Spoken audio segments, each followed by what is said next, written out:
two children. For my baby. Rub my seasoning. My name is Brad, and I'm a conservative Republican.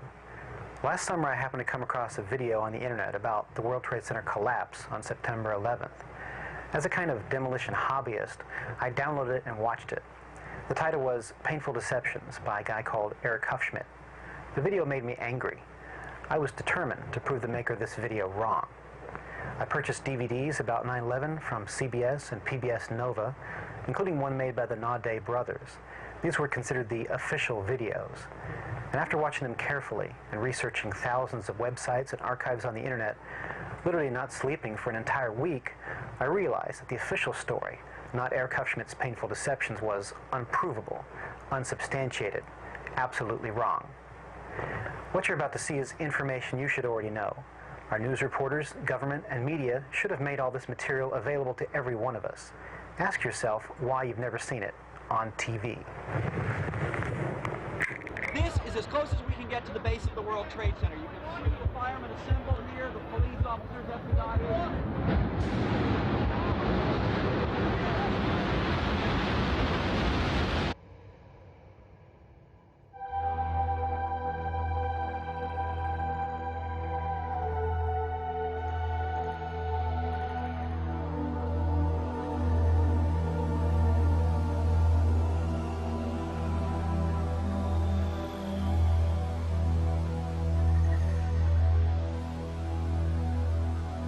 On September 11th, we learned that 4 passenger planes were hijacked and taken radically off course. Within an hour, 2 of the planes had flown into the enormous steel towers of the World Trade Center, creating fires and eventually toppling them.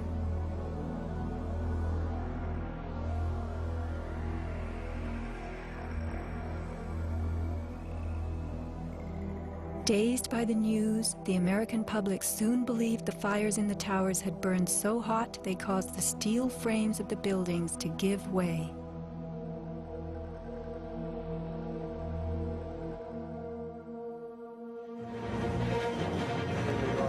A myth developed, fed by official sources through the media to a bewildered audience. So when it was attacked again, he immediately...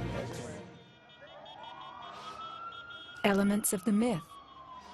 The impact of the airplanes, gallons of burning jet fuel, steel melting, the buildings failing and suddenly imploding. In a mere 10 seconds, 110 stories hurtled earthward, pulverizing into dust. Right from the start, on the street itself, the official story was born.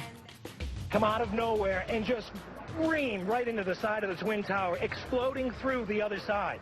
And then I witnessed both towers collapse, one first and then the second, mostly due to structural failure because the fire was just too intense.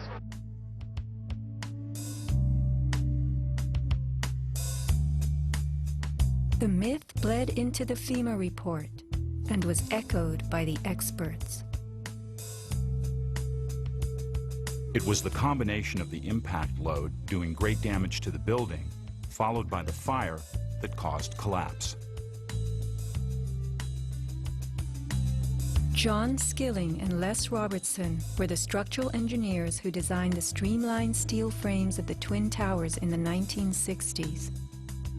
Because a wayward Army bomber flew into the Empire State Building in 1945, the towers were built with skyscraper crashes in mind. The airplane we were envisioning was the largest airplane of its time, flying slowly and low, lost in the fog. We designed the buildings to take the impact of the Boeing 707 hitting the building at any location. But the aircraft that hit the towers was a Boeing 767, heavier than a 707, fueled for a transcontinental flight and traveling fast. 707s and 767s are comparable. The maximum takeoff weight of a fully loaded 707 is almost 334,000 pounds. As airplanes only carry the fuel load they need, the smaller Model 767s that struck the towers were not, in actuality, maximally fueled or close to their maximum takeoff weight.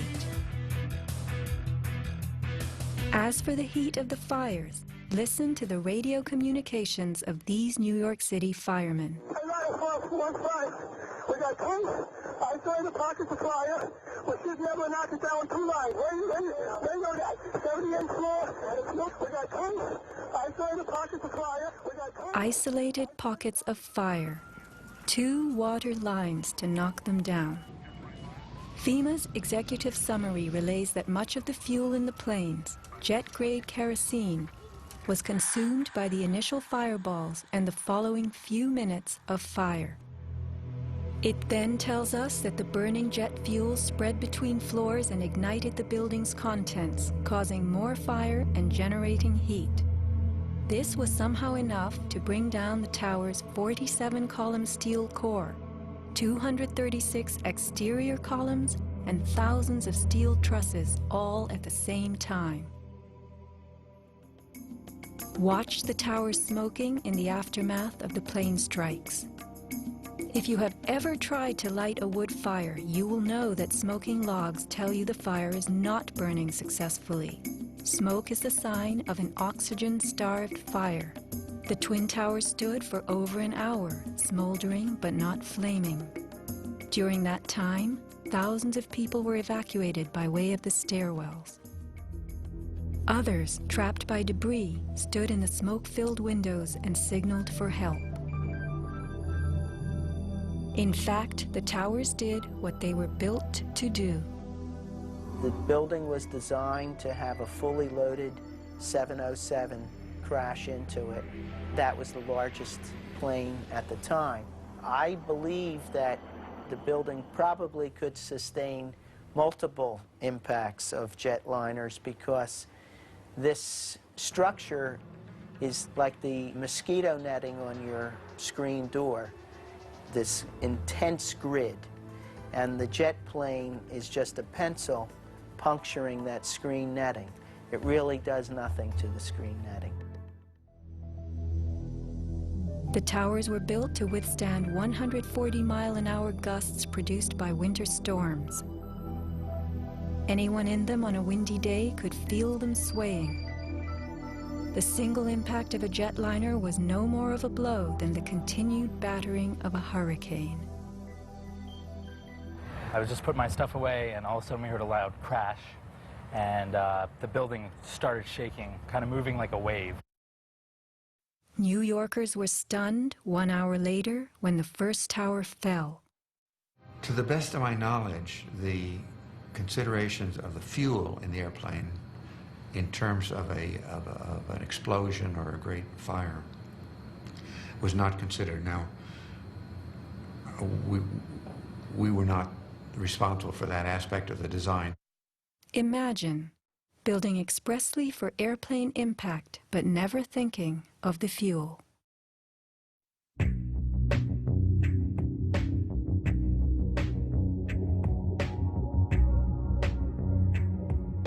Never before in the history of the world has a steel building collapsed due to fire.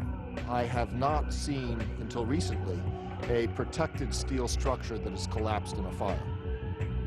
True infernos have raged hot and long in steel-framed buildings, but not one of the buildings ever came down.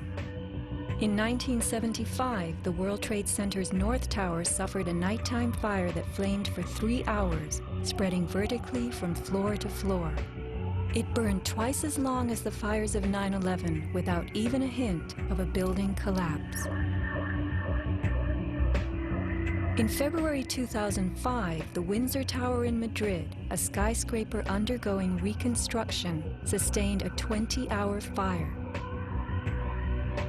This is what was left, a standing building strong enough to support a crane. Compare a 20-hour inferno to 90 minutes of smoke.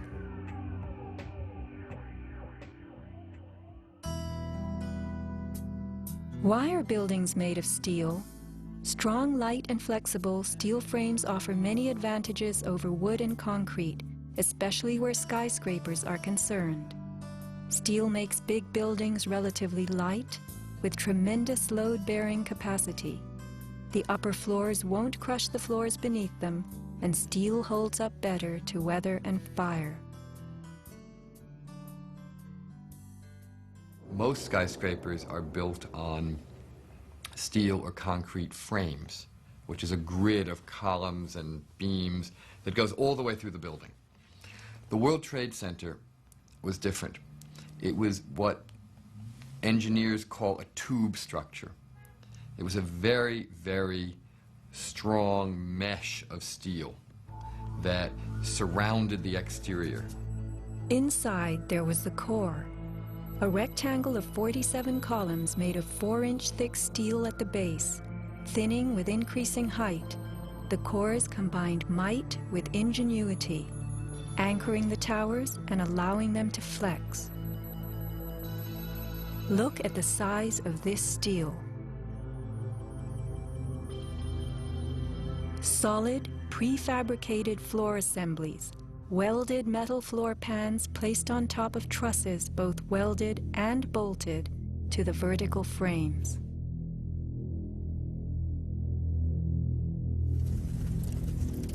The story we were told.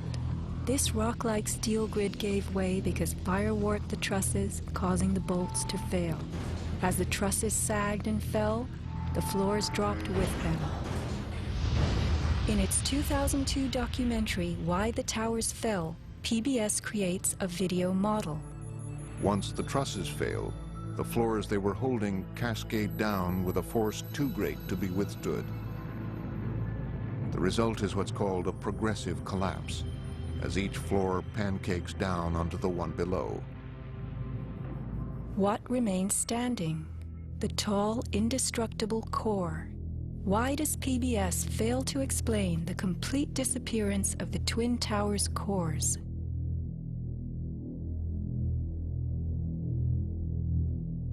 The official story's central thesis is based on heat, temperatures high enough to weaken steel. But people in the towers did not report such heat. Think about it. Neither steel, concrete, nor glass can burn.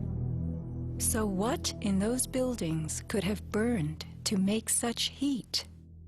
How do these firefighters describe the collapse of the North Tower? We started running, floor by floor, instead of popping out. It was if they had detonated. Yeah, if they were planned to take down a building. Boom, boom, boom, boom, boom, boom, boom. All the way down. I was watching it and running.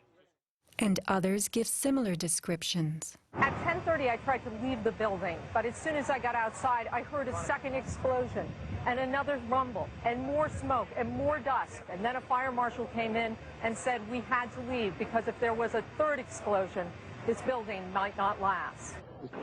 Like, it sounded like gunfire, you know, bang, bang, bang, bang, bang. And then all of a sudden, 3 big explosions. Started walking down the stairs, we made it to the 8th floor.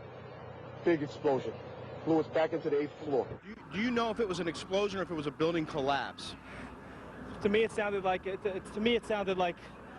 an explosion, but it was a huge explosion.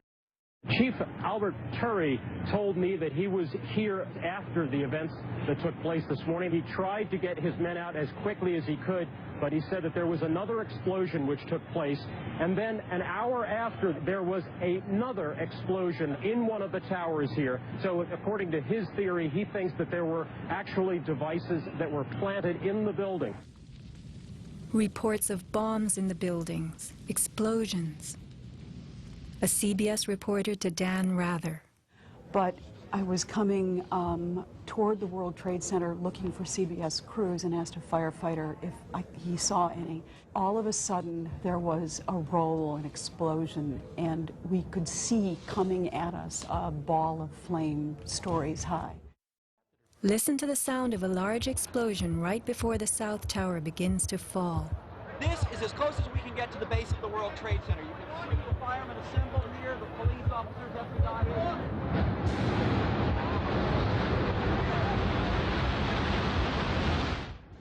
Sound reaches us after what we see. If the boom we just heard was the sound of the building collapsing, it would follow the collapse. Instead, the boom is heard before. Whoa, whoa, whoa. bring it back.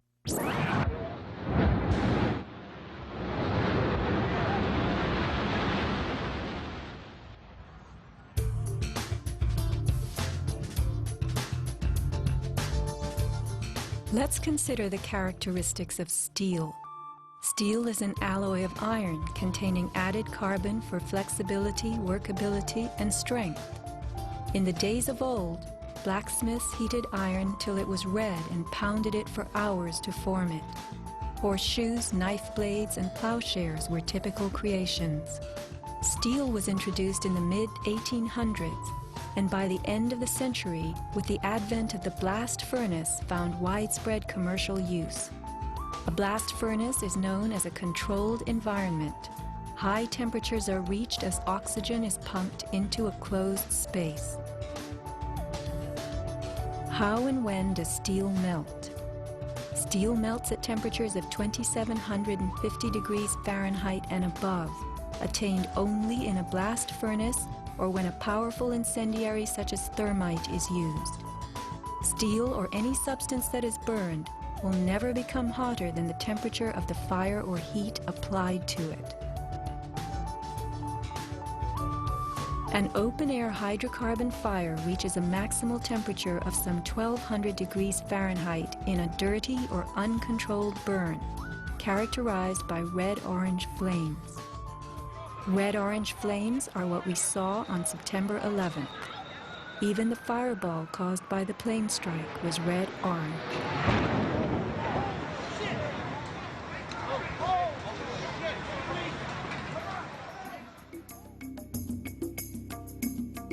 A controlled burn falls between a dirty burn like a fireplace and a controlled environment, the blast furnace.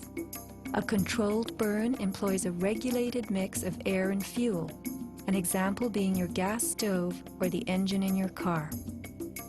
You can fire up your gas stove all day long, making soup, roasting a duck, or simmering a stew. Made of steel, your stove will not melt, and nor will your pots and pans. This is a kerosene heater designed for use in any ordinary house. The heater runs on jet-grade kerosene contained in this tank. Made of steel, the heater can operate all night and all day. The kerosene fumes ignite and burn inside it, never causing even the smallest part of this heater to weaken or melt. Yet we were led to believe that these tremendous buildings, framed in steel and surfaced in aluminum, totally collapsed from small scattered fires and 90 minutes of smoke. Take note of these hurtling beams, thrown laterally outward as the tower comes to earth. Would fire have the strength to eject such huge hunks of metal? MIT engineering professor Thomas Eager's 2001 paper is officially considered the academic standard for explaining the World Trade Center collapses. In it, he tells us that steel loses half its strength at 650 degrees Celsius, and that the fires that day did not get much hotter than this. He stresses, however, that the fires did not burn evenly. It was the uneven temperatures that caused the steel to deform and some of the floors to fail. These falling floors brought down the whole building. While it was impossible for the fuel-rich diffuse flame fire to burn at a temperature high enough to melt the steel, its quick ignition and intense heat caused the steel to lose at least half its strength and to deform, causing buckling or crippling. This weakening and deformation caused a few floors to fall, while the weight of the stories above them crushed the floors below, initiating a domino collapse. In plain language, straight from MIT.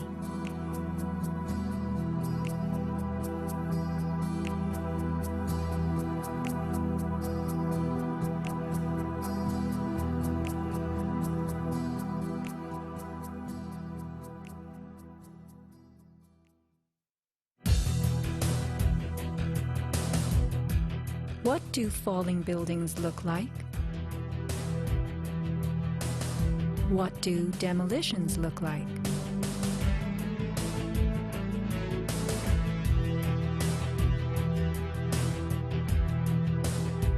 We are seeing typical implosions, characterized by gutting a building's base and then pulling it into itself. Computer-controlled sequencing fires the explosives in a rapid wave.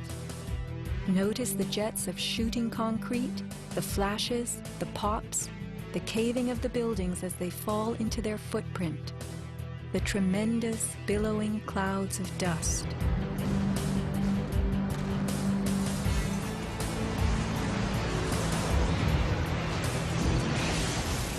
Now let's look at the collapse of the Twin Towers.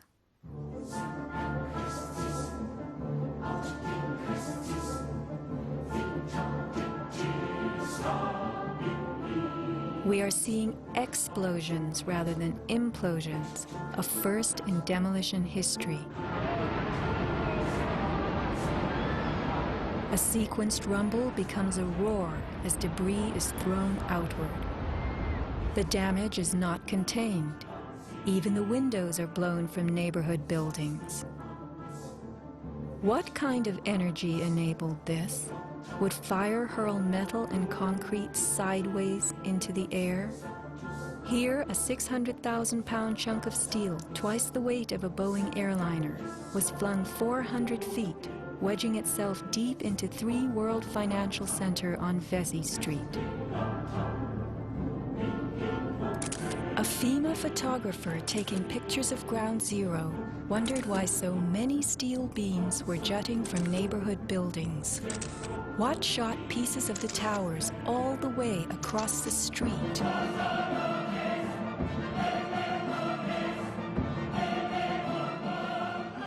In April 2006, New Yorkers were distressed to learn that bone fragments, human remains from 9/11, had been found on the roof of the nearby Deutsche Bank building. And how, in God's name, did those fragments get there?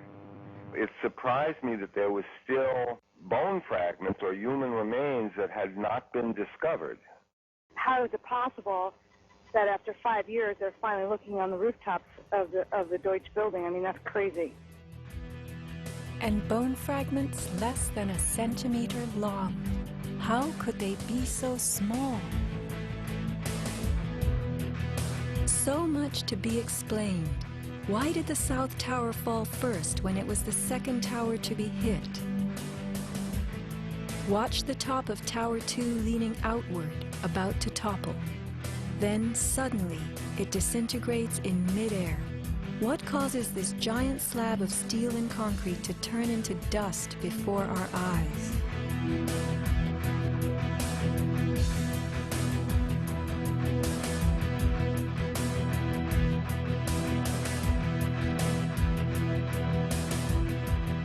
Watch both buildings collapsing straight down, directly into the path of most resistance, which is all the floors and all the mass of the building itself.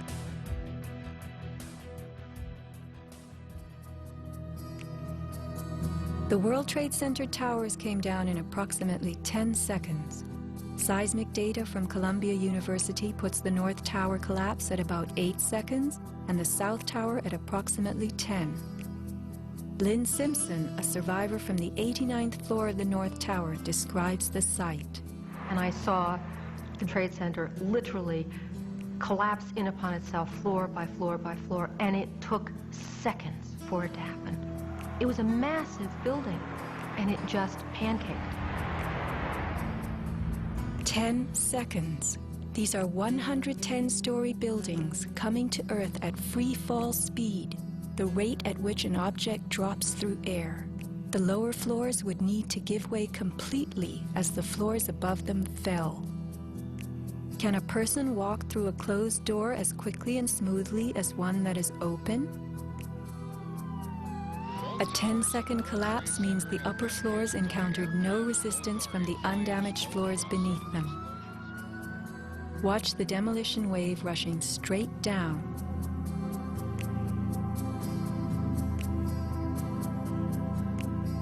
Here the South Tower is half its original height, but wreckage from the upper collapse has not yet fallen this far. We are watching a demolition moving faster than gravity itself, a building bursting into powder from top to bottom.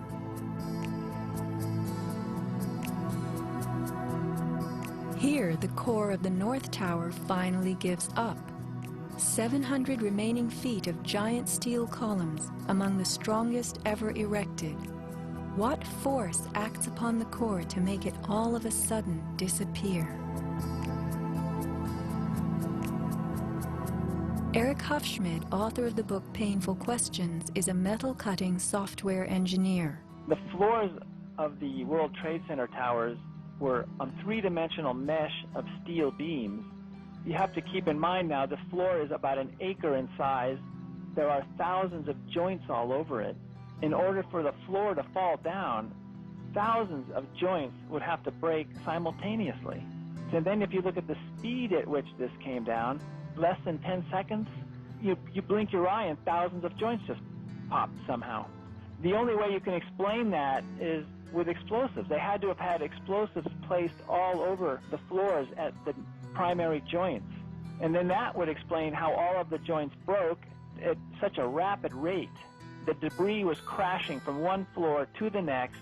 Debris cannot crash through steel and concrete floors as fast as it falls through the air, and there was no slowing. Explosives had to be breaking the joints ahead of the falling rubble, which is why the top half starts off collapsing slowly and then it starts picking up speed. This is a pancake collapse. Why don't we see piles of floors at ground zero?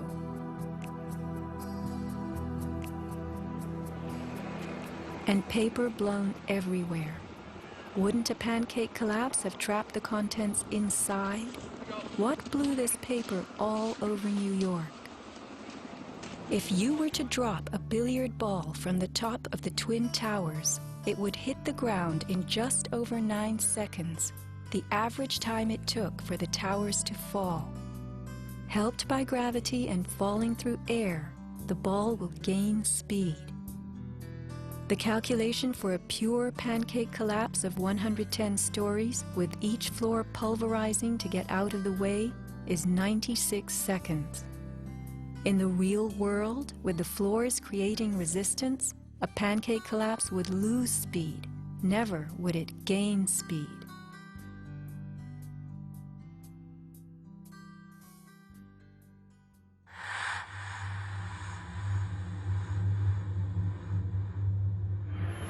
The airplane struck the towers high above the ground.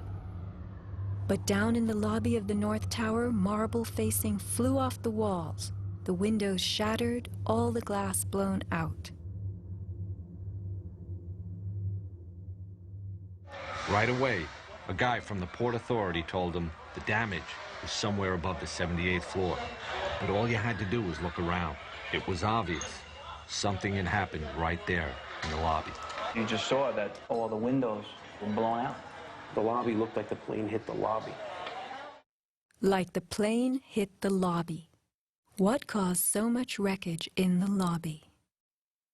William Rodriguez, a maintenance employee at the World Trade Center and the last human being to exit the towers alive, describes a giant blast below his building. And all of a sudden, we heard an explosion. It was a huge explosion that came from under my feet, meaning that it came from the sub-levels between B2 and B3.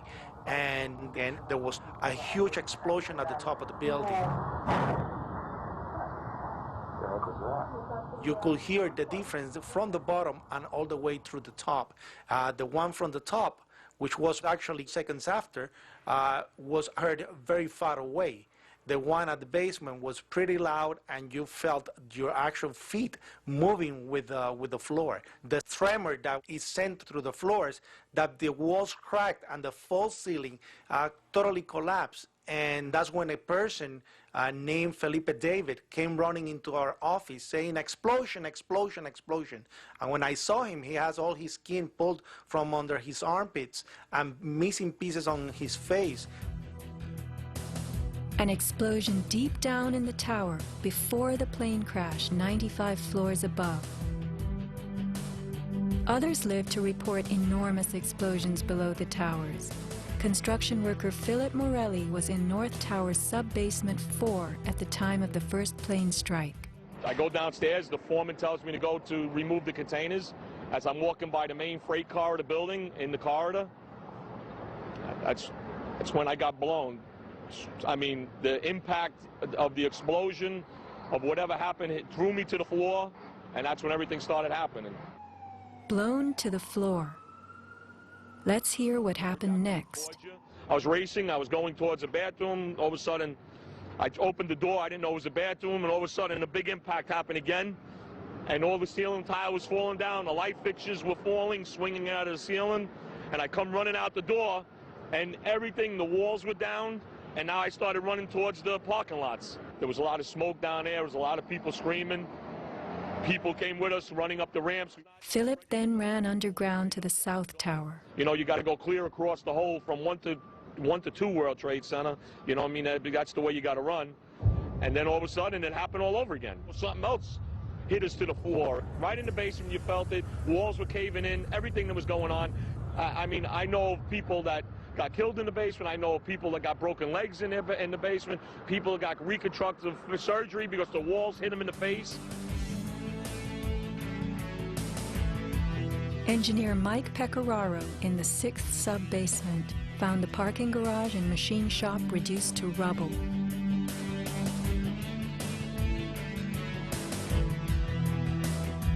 Rescue firemen and civilians spoke of hearing explosions throughout the towers. Firefighter Lou Caccioli told People magazine that as he and others evacuated workers, bombs were going off inside the building. Explosions stalled elevators and filled entire floors with smoke and debris. An eyewitness who said there was an explosion on floor 7-8. 7-8. Dispatch, we've just had another explosion. Warren Street because of the secondary explosion. We've got numerous people covered with dust from the secondary explosion. And we got another explosion on the tower, 1013. 1013 down 2 has had a major explosion and what appears to be a complete collapse surrounding the entire area. Who's involved in the secondary explosion?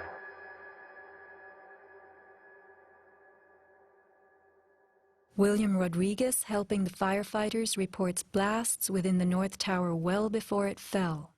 As I went up, I remember listening to small explosions on the upper floors, and these small explosions were not coming from the area of the impact. It was coming from lower floors. And when the second plane hit the South Tower, we heard boom. When we heard boom, inside our building, the North Tower, we heard pa pa pa pa pa pa pa pa. And on the security radio, we heard, we lost 65, meaning the 65th floor collapsed. And as we went down the stairwells, you could hear the actual collapsing inside the buildings. You heard rumble, you heard the cracking of the walls, I mean, pieces falling right next to us of the actual building.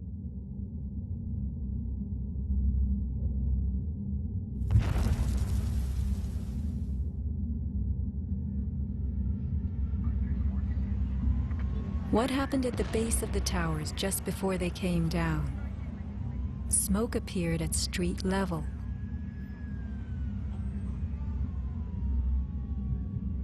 This video was shot from New Jersey.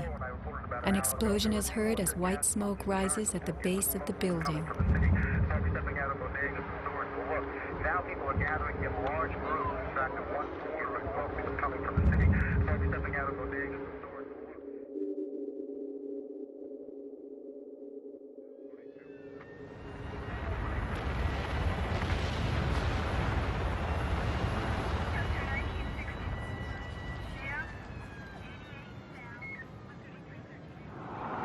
Watch the camera shake on its tripod as a large energy source rocks the ground. 9 seconds later, the North Tower falls. I heard like an explosion and then a cracking type of noise. And then it sounded like a freight train, rumbling and picking up speed. I looked up and I saw it coming down. As I came out of the North Tower, everything started trembling under my feet like an earthquake. The only thing I saw was a fire truck. I ran towards the fire truck and slid right under, when the building started to collapse right on top of the fire truck.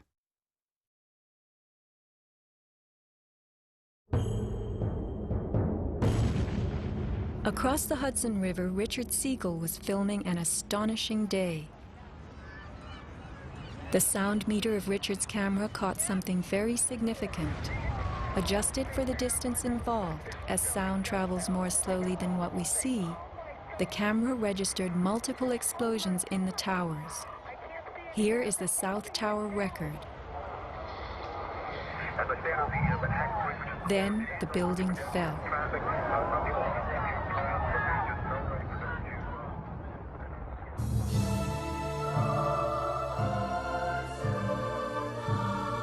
Let's look carefully at the collapse itself. Notice the puffs of concrete issuing from the sides of the building well ahead of the collapse wave. Called squibs in demolition language, these are actual explosives, charges firing visibly through the exterior as gravity pulls the building down.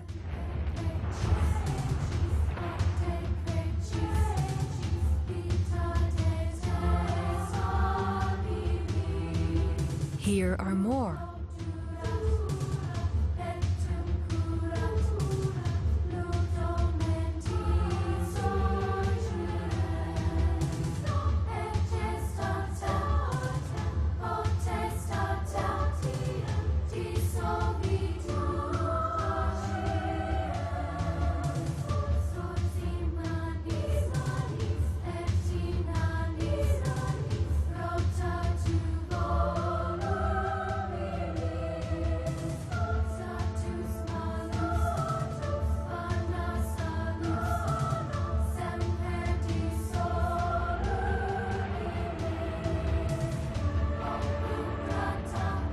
Shattering from the top, engulfed by banana peel plumes, these were no ordinary implosions. The Twin Towers each consisted of 3 multi-story buildings set on top of one another. To sustain the weight of so many floors, the sky lobbies had to be extra heavily reinforced. Watch a big squib coming from the sky lobby band.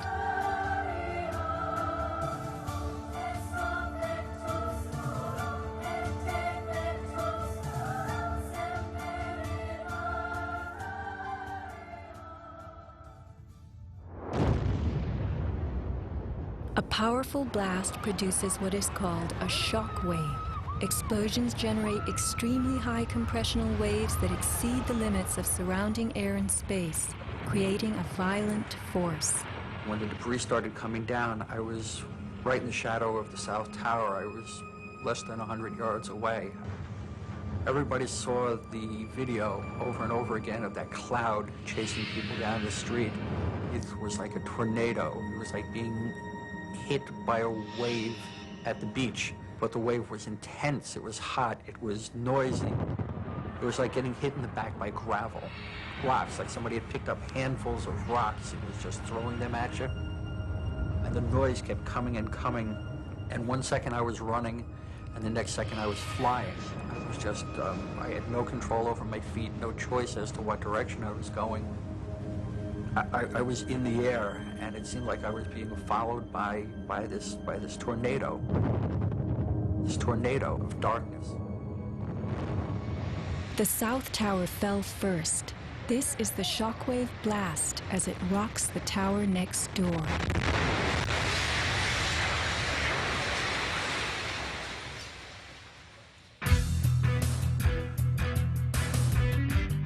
As the buildings fell, they darkened Manhattan, filling the air with billowing clouds of dust and ash.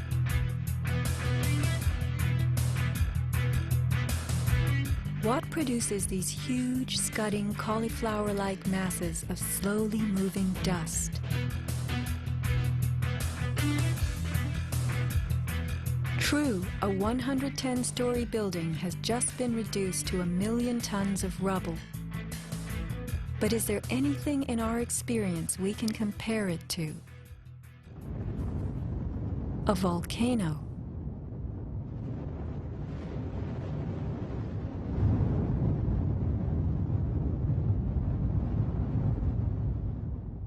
The U.S. Geological Survey website provides us with a definition of a pyroclastic flow as a ground-hugging avalanche of hot gas and debris. The rising gas chimney is clearly visible in this photo of the North Tower implosion with pyroclastic flows between buildings. The cauliflower shape of the debris clouds is a telltale sign of pyroclastic flows generated by massive explosions typical of volcanic eruptions and controlled demolitions. That is the second building that has gone down. A pyroclastic surge can even flow over water as hot gases carry dust created by explosive energy.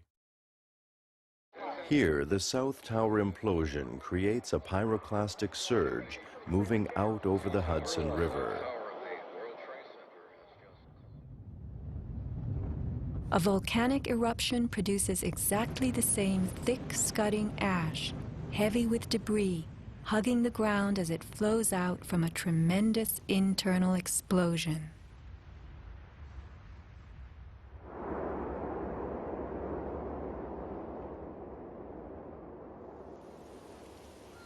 On the southern tip of Manhattan, surrounded by water, huge retaining walls were built below the World Trade Center to hold back the ocean and Hudson River. The bathtub, as it was called, held 7 levels of parking garages, maintenance rooms, and the New Jersey Path train station. After September 11th, the 3-foot-thick slurry walls were found to have shifted up to 18 inches inward. These walls are coming in. These walls hold back the river. So if these walls cave in, this place is going to get flooded out by the river. Let's think about this. A pancake collapse should have left the foundations in place. They had always borne the weight of 110 floors, but something happened in the sub-basements to disrupt them. All the collapse had gone down to track level, so we had 60, 70 feet of wall, totally unsupported. What kind of force could have dislodged so many stories deep underground?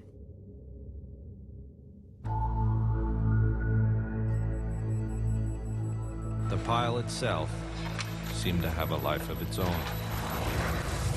It spewed fire when we dug into it. The ground continued to burn.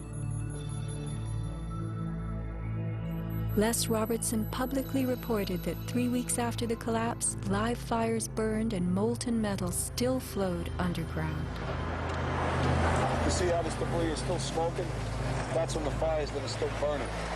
8 weeks later, we still got fires burning. Steel-toed boots is one of the biggest things. Out still on the rubble, it's still, I believe, 1,100 degrees. The guy's boots just melt within a few hours.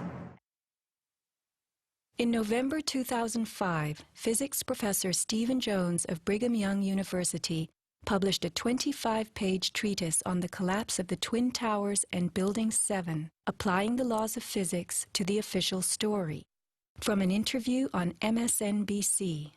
As we read in the FEMA report, it says here, and I put this in my paper, of course, the best hypothesis, which is the only one they looked at, fire, has only a low probability of occurrence. Further investigation, analyses are needed to resolve this issue, and Professor, I agree with that. I am sorry that we are out of time, and I'm not sure that Whoa. you've One other thing I want to mention about... Okay, if you can hit it, hit us with it quickly. All right. Okay, here we go. Molten metal in the basements of all 3 buildings. Right. And yet all scientists now reasonably agree that the fires were not sufficiently hot to melt the steel. So what is this molten metal? It's a direct evidence for the use of high-temperature explosives such as thermite. Thermite produces molten iron as an end product. Okay. We appreciate your coming on, even if I don't understand your theories. We appreciate you trying to explain them. Thanks. Professor Jones barely got in his mention of thermite. An incendiary used by the military, thermite is a compound of iron oxide and aluminum, which when ignited sustains an extreme heat reaction, creating molten iron. In just 2 seconds, thermite can reach temperatures over 4,500 degrees Fahrenheit, quite enough to liquefy steel. This is thermite melting the engine of a car. We know that open-air fires cannot burn hot enough to melt steel, but metal had melted at the base of the towers. The second product of a thermite reaction is aluminum oxide, visible as white smoke. Was thermite used in conjunction with explosives on September 11th? Watch this very bright substance pouring from the 81st floor of the South Tower.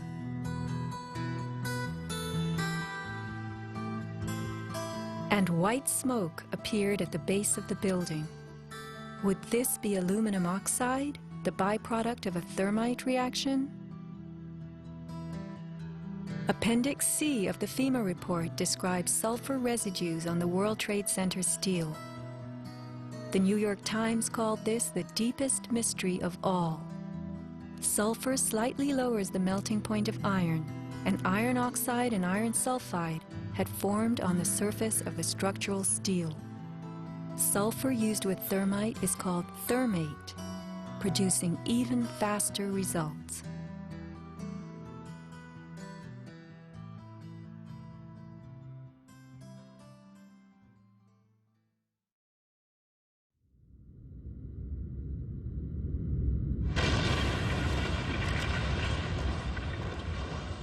Let's look at what happens in the demolition industry.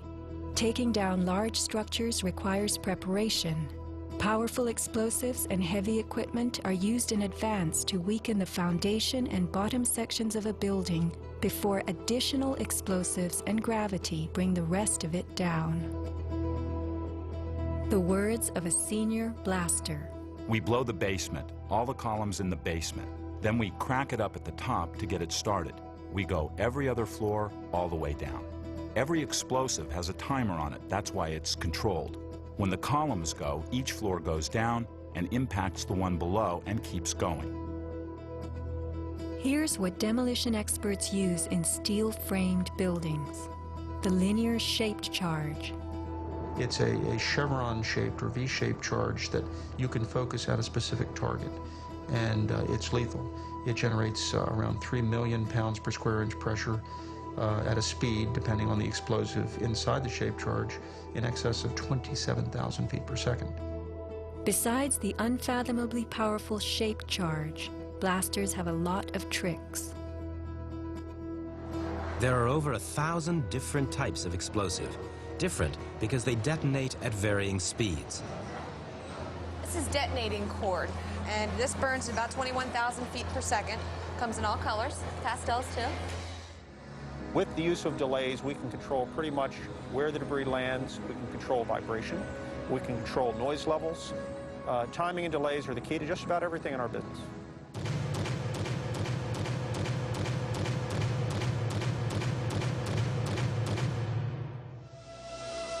And what is the result?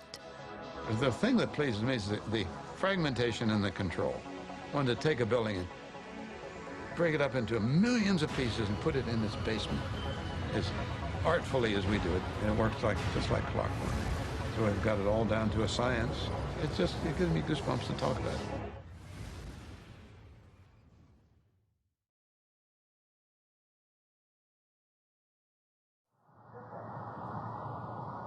Were the underground explosions intended to blow out the Twin Towers' basements, followed by blasts heard inside the buildings of shaped charges slicing the core? Because of the secondary explosion, we've got numerous people covered with dust from the secondary explosion. Demolition pre-weakening usually takes place well in advance of the final blast, but at the World Trade Center, critical prep work might have had to occur in a very compressed time frame in the panicked aftermath of the plane strikes.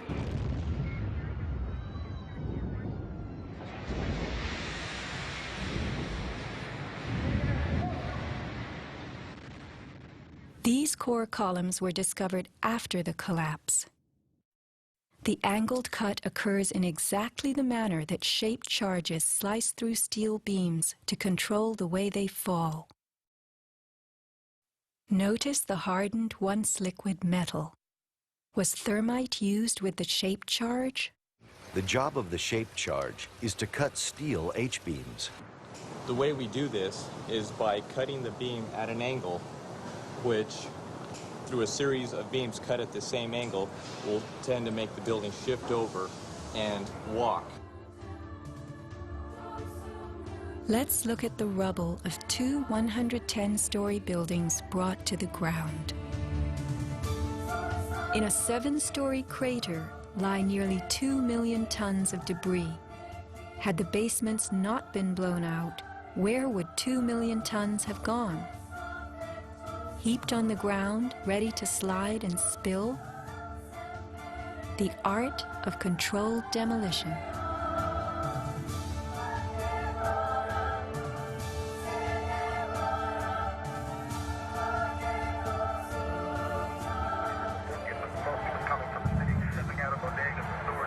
Remember the pre-collapse and mid-collapse explosions caught by Richard Siegel's camera on the Jersey Shore?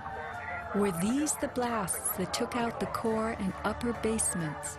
Just before the final crumble, a mind-boggling sequence of computer-controlled delays that blew the exoskeleton, pulverized the concrete, to bring the whole structure rolling to the ground.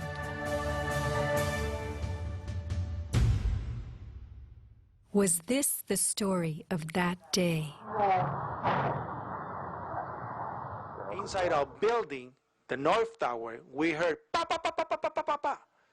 And on the coming from the city, folks stepping out of bodegas and stores for work.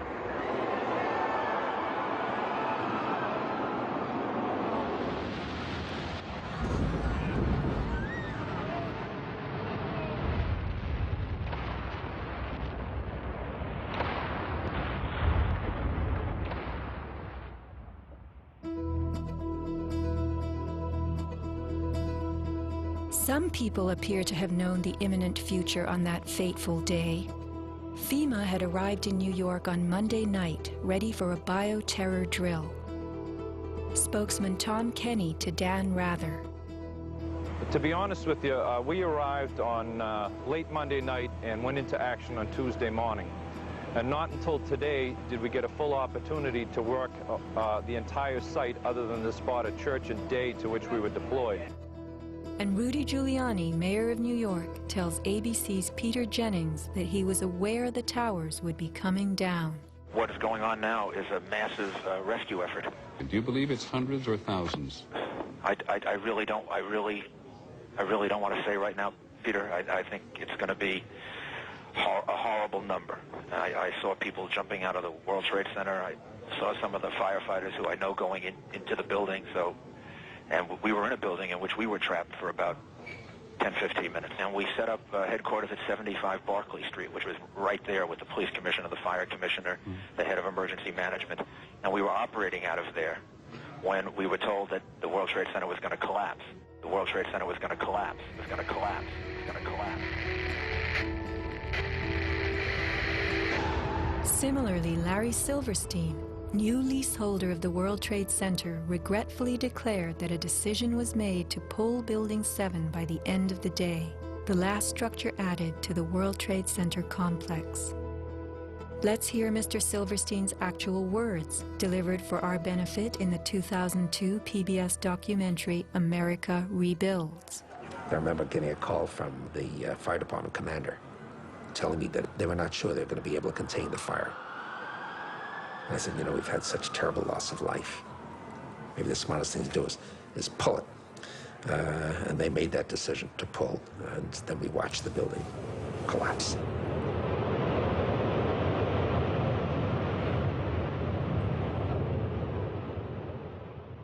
Blast, shoot, blow, and pull are terms used in the demolition industry to refer to bringing down buildings, bridges, and other structures. Because I actually blew the hospital down that I was born in. Originally, we had figured to shoot it, let it drop straight down. Then, watch Demolition Dynamics attempt a big blast. And from Ground Zero's own post-disaster wrecking crew. By mid-December, the Department of Design and Construction had leveled World Trade Center buildings 4 and 5. Hello? Oh, we're getting ready to pull building 6.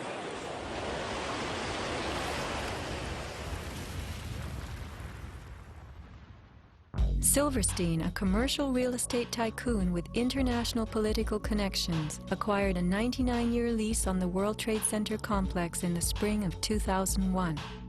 Throughout the summer, he reworked the insurance policies on his new property, making sure that it was covered for acts of terrorism. Explicit in the lease agreement was Silverstein's right to rebuild the complex if it were destroyed. After 9/11, Mr. Silverstein fought his insurers in court to obtain double his policy limits for the destruction of his property, maintaining that the double hijacking constituted 2 disasters caused by terrorists, not just one.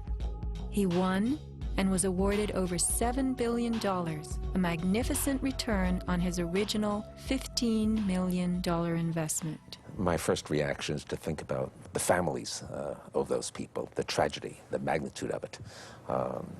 However, I firmly believe that we should rebuild.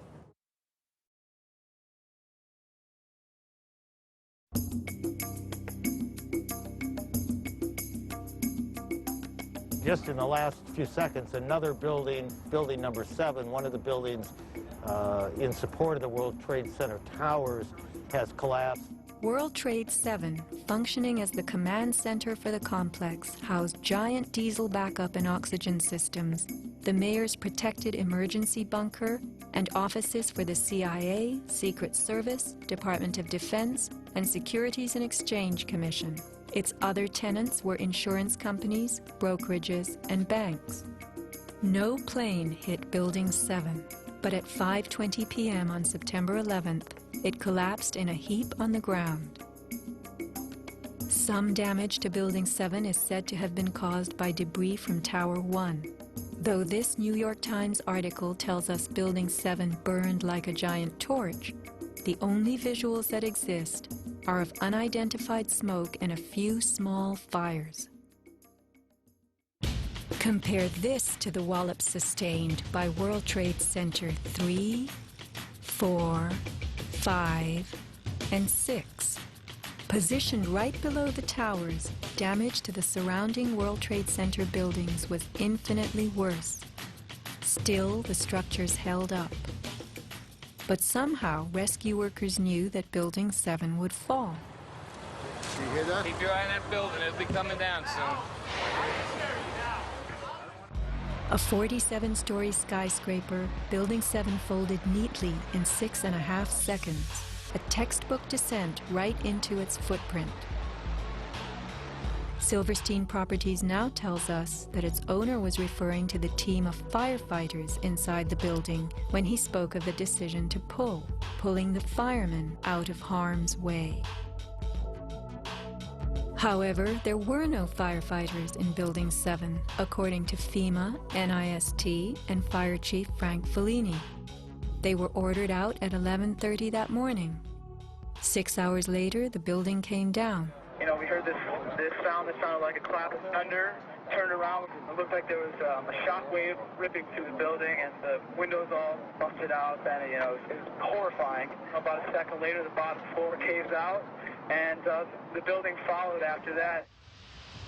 Radio host Alex Jones notes the mark of a classic implosion. This is a photo taken 1 second into Building 7's collapse. Notice the crimp. If we look at other controlled demolitions, we see that they first blow one of the central columns so the building falls in on itself. If you don't do this, the building falls outward and can damage surrounding structures.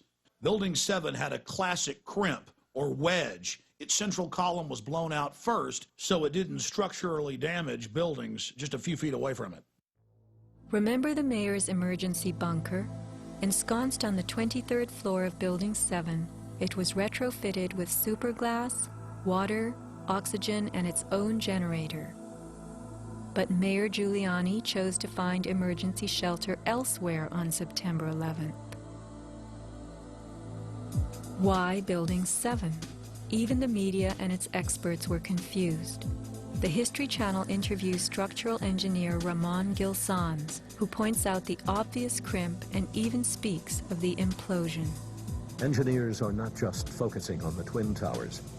The most disturbing structural event was not that the Twin Towers fell, but that Tower 7, ignited by flying debris, fell due to fire alone.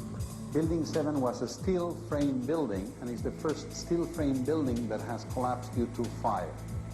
The failure of the building was an implosion, so it failed completely different than Towers 1 and 2, in which the floors failed first. Why Building 7? Let's ask the question again. As the WTC Command Center, was it the hub for the 9/11 plan? Also, in 6.5 seconds, lost forever were thousands of SEC case files on corporate fraud, including those relating to the notorious activities of giants WorldCom and Enron. A few indictments for stock fraud, but what of the $70 billion California electricity swindle? It disappeared.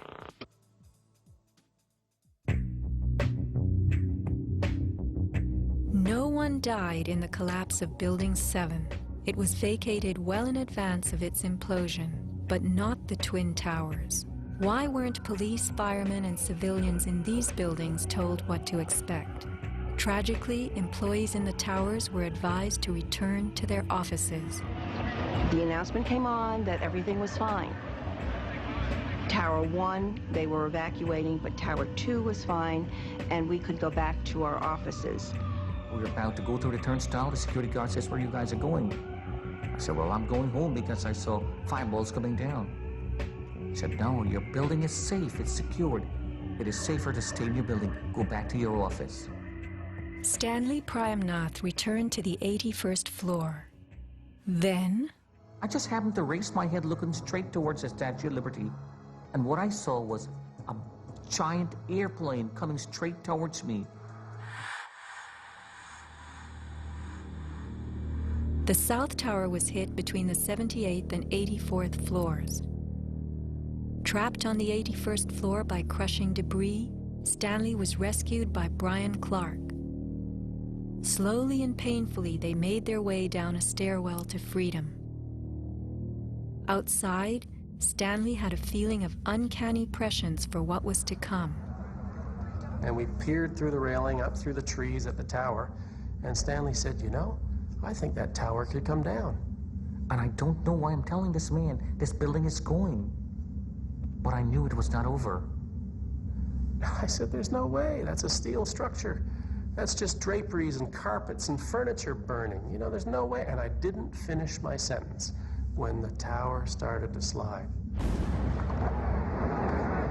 And I can still remember hearing, first of all, this boom, boom, boom explosions.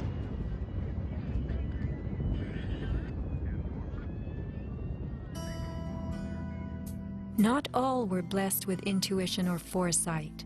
Joseph Milanowicz reached his son Greg by cell phone. Greg at that time, I could tell by his voice, was scared. He said to me, "Dad, can you get in touch with someone and tell them that there's about 20 of us on the northeast corner of the 93rd floor." Greg had been about to leave the South Tower after the North Tower was attacked, but was told it was safer to return to his desk. A couple of times he said, "Why did I listen? Why did I listen?" Who was a director in the company that provided electronic security for the World Trade Center and Washington's Dulles Airport, both involved in September 11th? None other than the president's younger brother. From 1996 to 2000, Securacom installed what was referred to as a new security system at the World Trade Center.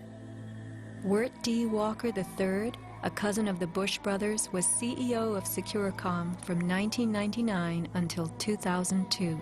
Interestingly, these facts have not been made public. Was it only a security system that was added during those years, or was it also the wiring for a long-awaited plan? Scott Forbes, an IT specialist in a firm that had leased space in the South Tower since its erection, reported an unprecedented power down in his building for almost the whole weekend prior to 9/11. We were notified 3 weeks in advance of the power down by the Port Authority. That was relatively short notice to plan to shut down all of our banking systems. It was a big deal. It was unprecedented. We had a data center on the 97th floor, so our originating servers were all there. During that weekend, the power down meant that there was no security. The doors were all open, basically. And also the security video cameras were all off. But they were guys in overalls carrying huge toolboxes and reels of cables walking around the building on that weekend. Employees were notified that internet cables were being upgraded. But who were the strange workmen, and what were they really doing? All the power was shut down. If there was a power down, that meant that everything was gone in terms of security, in terms of access to the building, so anybody could have gone there and do any kind of setup. Having worked overtime to get his company's servers back up, Scott took the day off on September 11th. As he watched the towers collapse from New Jersey that morning, he was sure this had been the purpose of the mysterious weekend work. Scott notified many authorities, including the 9/11 Commission, about the unusual and lengthy power outage, but was ignored.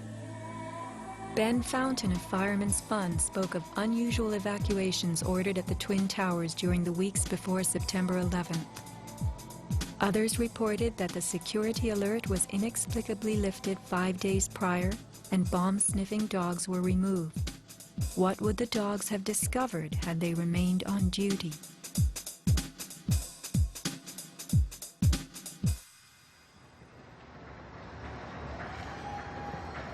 Not long after the disaster, Lower Manhattan saw banners like this one. Although they were idolized as cathedral-like symbols of power and triumph that pierced the New York skyline, the Twin Towers were big money losers for the Port Authority of New York. They cost millions a year to equip with the basics: electricity, water, heat, air conditioning, sewage, and even oxygen, being airtight. As modern communications connected traders from all corners of the globe, tenancy in the Twin Towers continued to drop. The towers presented another problem. Decades ago, their steel beams had been sprayed with fireproof asbestos, a cancer-causing material banned from use in building in the mid-1980s. Although the World Trade Center complex was given several waivers, it was expected to clean up its act.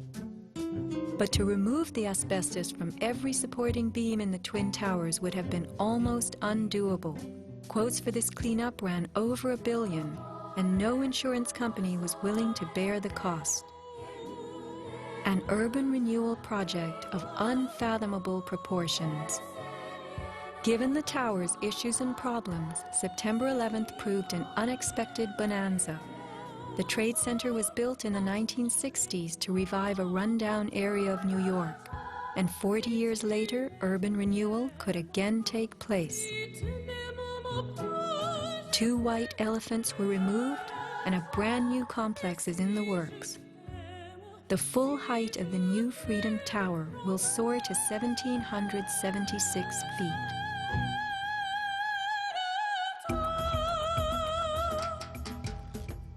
The suffocating dust that engulfed Manhattan was much more than dust.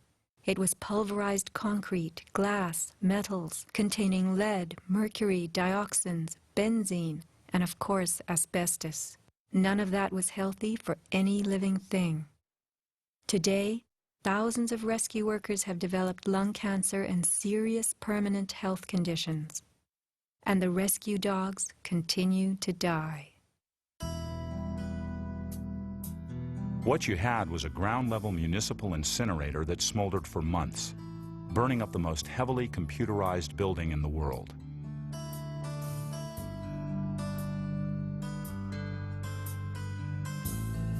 Patients have had black paste coming out of their pores. They have reported bowel movements that are blue or green and have smelled like smoke, despite the fact that they have not been at a fire scene for months. Only 3 days after September 11th, Washington instructed the EPA to declare Manhattan safe and reopen Wall Street, though the air remained toxic. A federal judge is blasting the former head of the Environmental Protection Agency for telling New Yorkers it was safe to return to their homes and offices near Ground Zero soon after the 9/11 attacks. The judge called Christine Todd Whitman's actions, quote, conscience shocking, and refused to grant her immunity. It was documented that the White House ordered EPA to tell these lies, to downplay the seriousness of the environmental hazards. In addition, 9/11 first responders who have fallen ill and applied for aid have been denied.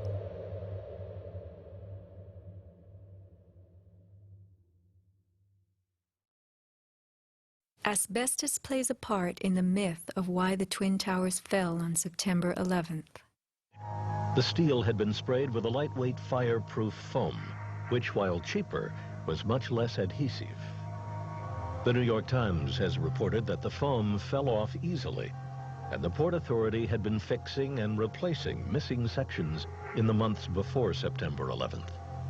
But even if the fireproofing had been perfectly applied, the impact of the plane crashing into the North Tower was so powerful, it simply blew most of it off, allowing the fire to attack the steel beneath. Once the planes hit, whatever condition it was in before the fact, made no difference because an impact would knock it off and the fire would have devastating effects on the steel. One good smack from a jet plane and the puffs of asbestos are all blown off the steel. Would a few hundred doors slamming do the same thing? Here, the History Channel tells us how, due to poor fireproofing, flames swept through the pockets between floors. As much of the fireproofing had been dislodged on impact, the flames were attacking unprotected steel. When steel is not protected, the strength reduces very fast. When you get to about 1100 degrees Fahrenheit, you lose about half the strength of the steel. The fire inside the towers may have reached temperatures of 2500 degrees Fahrenheit. The New York Times has reported what happened to those steel floor trusses then. The steel did heat up and it became softer and softer, almost like licorice. And eventually, all the steel had been weakened in this zone. 40 years ago, the steel used to build the World Trade Center was certified by Underwriters Laboratories, a global product compliance and public safety guardian. Let's hear a lone voice that spoke out from this enormous company. My name is Kevin Ryan, and I'm formerly a manager at Underwriters Laboratories. I was fired from my job 5 days after sending a letter to a government scientist at the NIST, questioning the report that the NIST had recently released in October of 2004. I wrote this letter because I had serious questions about what I saw in the report. Those questions went back to September of 2001 when UL's CEO came to our location in South Bend. He told our entire staff that the World Trade Center steel had been certified by UL, and he said that we should be proud of how long the buildings had stood. Over the next 2 years, I did some research and found some very disturbing facts, including that the steel had been disposed of in an unprecedented manner. Once I discovered those facts, I sent a written question to UL CEO asking him about these things and what he was doing to protect our reputation as a company. He replied in writing to me that UL did, in fact, test the steel. He talked about the quality of the sample and how well it had performed in the tests. And he said that our company had tested the steel and that it had done beautifully. After that, he asked me to be patient and wait for the NIST report because UL was working closely with them. I saw this report in October of 2004, and in November, I sent my letter to NIST asking for clarification. I felt it was an obligation on my part to ask the questions, since no one else seemed to care to. After the 1993 bombing, the fireproofing in both buildings was updated considerably. But when you look at the NIST report, you don't see any testing that showed that a 767 would widely dislodge the fireproofing under any impact, let alone so far from the point of impact. So now we've been left with a new theory that is not really a theory at all, but only a collection of vague statements. The NIST report represents what can really only be called anti-science. They started with their conclusions and worked their way back to some leading hypotheses. When the results of the physical tests showed that the temperatures were far too low to soften steel, and that the floors could not have collapsed, and that the fireproofing could not have been widely dislodged, the NIST ignored these results and built a black box computer model that no one can argue with, and that would spit out the right answers. Today, anyone who's conscious enough to know what's happening in the world knows that most government policy is being driven by this false story. Crack down and punish the perpetrators of this attack. This is being seen on Capitol Hill as another Pearl Harbor, as another Pearl Harbor, as another Pearl Harbor. The steel in dragon-like lengths and contortions spoke for itself. Bent, deformed, without cracks. I found it hard to believe that it actually bent because of the size of it and how there's no cracks in the iron. It bent without almost a single crack in it. It takes thousands of degrees to bend steel like this. Typically you'd have buckling and tearing on the tension side, but there's no buckling at all. There's no buckling at all. Here is the meteorite, molten iron fused with concrete. And architects, engineers, people who work with steel, welders have just never seen the level of destruction and the level of deformation of this material in our lives. It is true that heat expands steel. In a fire, steel members may swell and bend slightly. But this, how could these huge tangles have been created? The steel below the towers had melted at many thousands of degrees.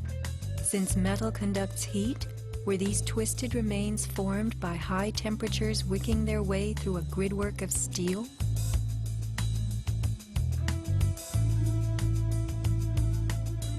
Explosives also deform steel. As they fire, gas pushes outward. The force of the gas can easily bend a large steel column.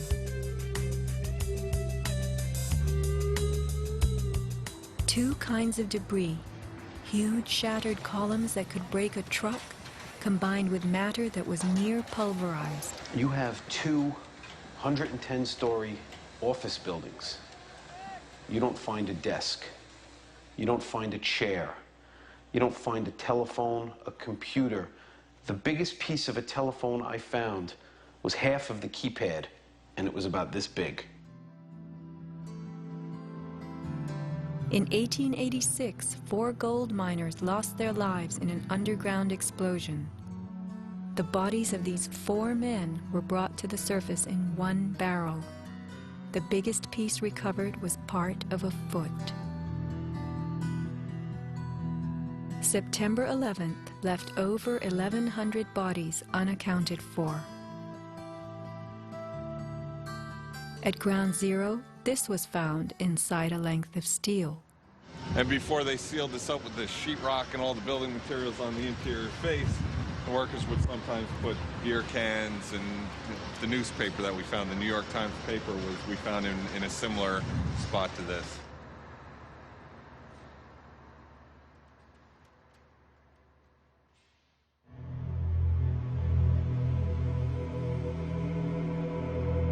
Secrets cannot be kept forever. Just as that newspaper from 1969 revealed itself to us decades later, we will someday know the inside of September 11th. The reasons for the staging of such a production go far back into time. Insurance policies covered nearly everything in the World Trade Center that was destroyed. But what if certain commodities could be removed in the nick of time? Gold and silver held by commercial banks and the COMEX exchange is said to have been stored beneath Ground Zero. This single cache belonging to the Bank of Nova Scotia was unearthed and made public.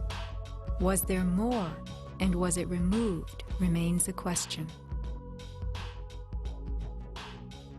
As last survivor William Rodriguez climbed the stairwell to rescue people, He remembers a very strange thing. As I stood there on the 33rd floor, I heard very strange noises on the 34th floor. Now, the 34th floor was an empty floor, a floor that did not have any kind of walls, or it was a construction floor. It was totally hollowed out. There was nothing there, and I heard very heavy equipment being moved around, and it sounded like dumpsters with metal wheels being moved around, and I got scared because I knew it was an empty floor. Nobody was supposed to be there. As a matter of fact, not even the elevators stopped there. You have to have a special access key to open the door on the 34th floor. So to find that there were strange noises there, and I continue actually bypassing that floor because I didn't dare to open the door on the 34th floor. Something told William Rodriguez not to mess with the 34th floor. I got scared. Yet William Rodriguez was not a man who was scared that day. He remained in a burning building against firemen's orders, endangering his own life as he saved the lives of others. What could have been happening on the 34th floor? For weeks, Scott Forbes had heard similar noises on the 98th floor above him. It must have been at least 4 to 6 weeks before 9/11.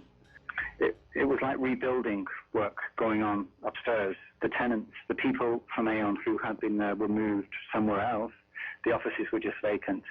And there was a lot of heavy machinery building work going on. It was almost like pneumatic drills and lots of hammering, so much so that the floors were shaking.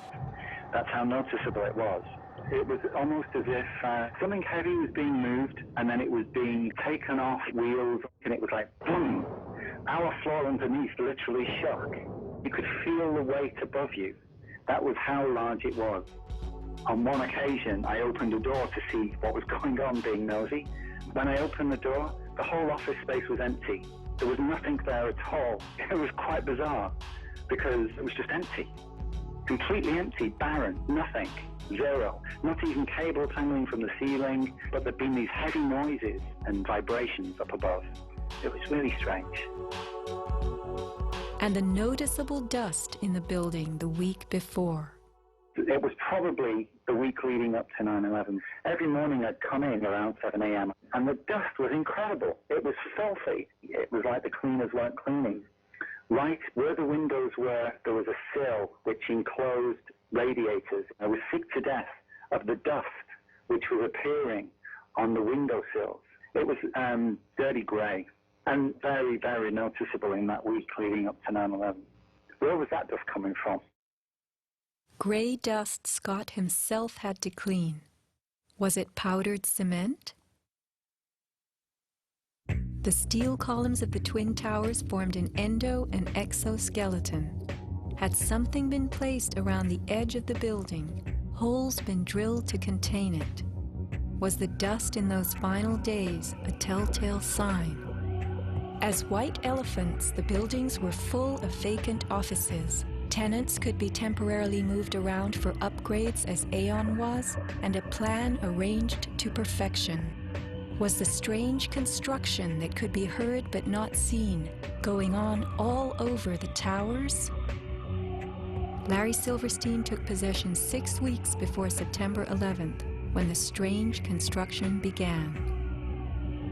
Were the sounds that scared William Rodriguez the last of the rats as they left a sinking ship?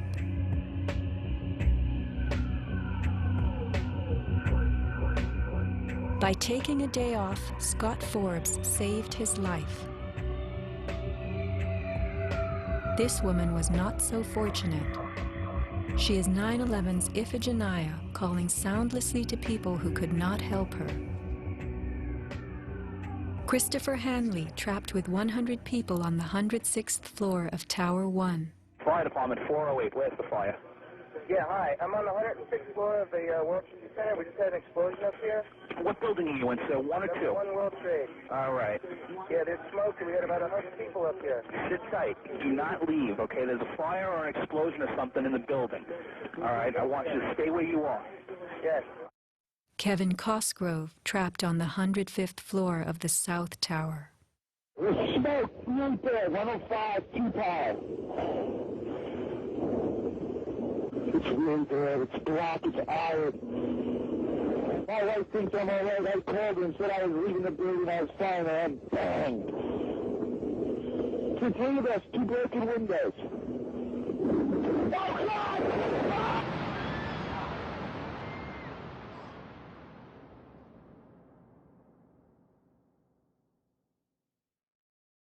Let's not forget these people whose fate on this day was decided for them.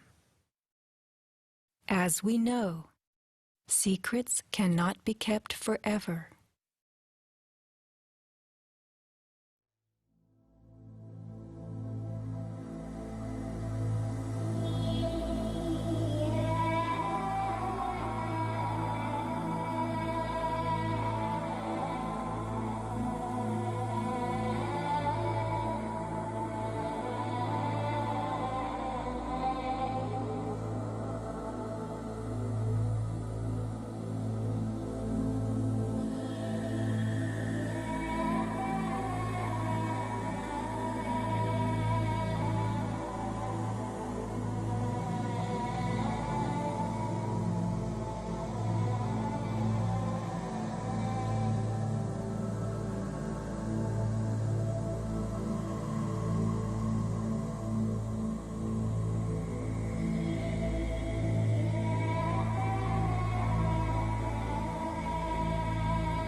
When I reach the place I'm going, I will surely know my way, and I will turn and look inside me and bid farewell to one more day.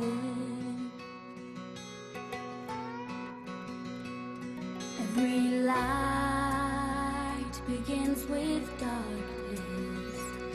Every flower is one to see, and with the sun and wind to taste us, we are bound to be released.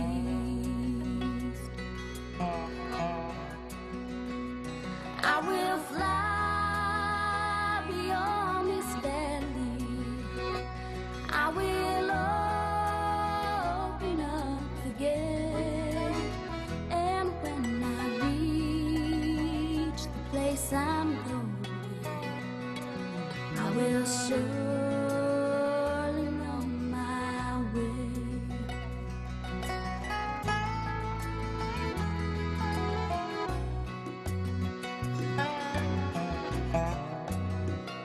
We have hands to hold our sorrow. We have tears to heal the pain. And though your eyes ask many questions, on your lips I hear my name. I was born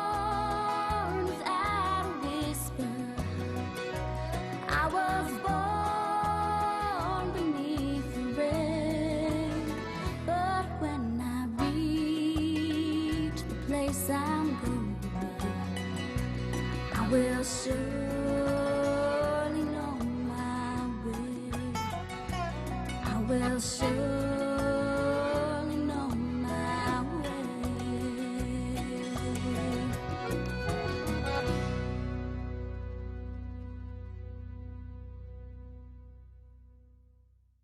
So are you tired of editing? Me? Yes. No. Are you filming me?